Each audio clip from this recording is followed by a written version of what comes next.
Assalamualaikum warahmatullahi wabarakatuh. Nah, di sini kelompok kami akan menjelaskan tentang bahasa Indonesia yang baik dan benar di lingkungan publik.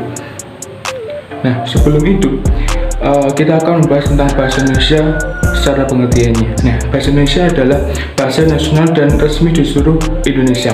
Bahasa ini merupakan bahasa komunikasi resmi sehari-hari dan diajarkan di sekolah-sekolah serta digunakan juga untuk penyiaran di media elektronik dan juga digital. Nah, alat untuk mengatur penggunaan bahasa Indonesia ini adalah kaidah bahasa Indonesia. Kaidah tersebut telah dirangkum dan dalam pedoman umum ejaan bahasa Indonesia atau PUEBI. Nah, walaupun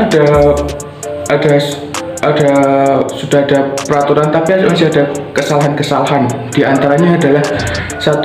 Tidak mengetahui kaidah bahasa Indonesia baik dan benar. 2. Menganggap kaidah bahasa Indonesia tidak penting dipelajari. 3. Masyarakat menilai tidak memasalahkan adanya kaidah. Nah, untuk meminimalisir penyalahgunaan bahasa Indonesia, kita akan bahas tentang penggunaan bahasa Indonesia di ruang publik. Nah, ruang publik menurut Karamonal pada tahun 2008 adalah sesuatu yang dapat diakses oleh siapapun, ya, demi menjamin kebebasan beraktivitas. Nah, ruang publik juga harus tanggap dan atau mampu memenuhi kebutuhan warga yang terwujud dalam desain fisik dan pengelolaannya. Tentunya dalam bentuk bahasa, ya. Masyarakat pengguna ruang publik akan menyerap informasi dan memaknainya lebih jauh lagi. Nah, jadi informasi yang diserap dan dimaknai tersebut akan mempengaruhi sikap dan perilaku masyarakat di ruang publik. Jadi penggunaan bahasa Indonesia yang baik dan benar juga untuk menghindari penyerapan makna yang salah dan juga untuk kepentingan bersama. Nah, setelah itu kita akan pergi ke ruang publik untuk melihat contoh-contoh yang benar tentang penggunaan bahasa Indonesia yang baik dan benar. Let's go. Untuk contoh penggunaan bahasa Indonesia di ruang publik yang salah, yang saya temukan adalah penggunaan kata ekstra pada papan iklan tersebut. Sebab ketika kata dalam bahasa asing digunakan, maka sesuai KBBI, untuk kata ekstra sendiri, kata serapannya adalah ekstra, yang dieja dengan huruf EKSTRA. Kecuali kalimat tersebut menggunakan bahasa asing secara keseluruhan, maka yang tepat adalah extra benefit. Dilarang berjualan di kawasan ini. Penggunaan bahasa Indonesia yang tertulis pada papan berisi himbauan kepada para pedagang agar tidak berjualan di kawasan tersebut.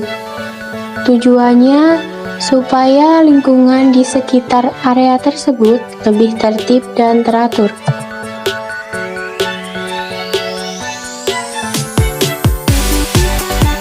Penggunaan skincare Stay Young Be Natural salah karena masih menggunakan bahasa asing yaitu bahasa Inggris. Sebaiknya diganti dengan menggunakan bahasa Indonesia yaitu perawatan kulit awet muda dan jadilah alami.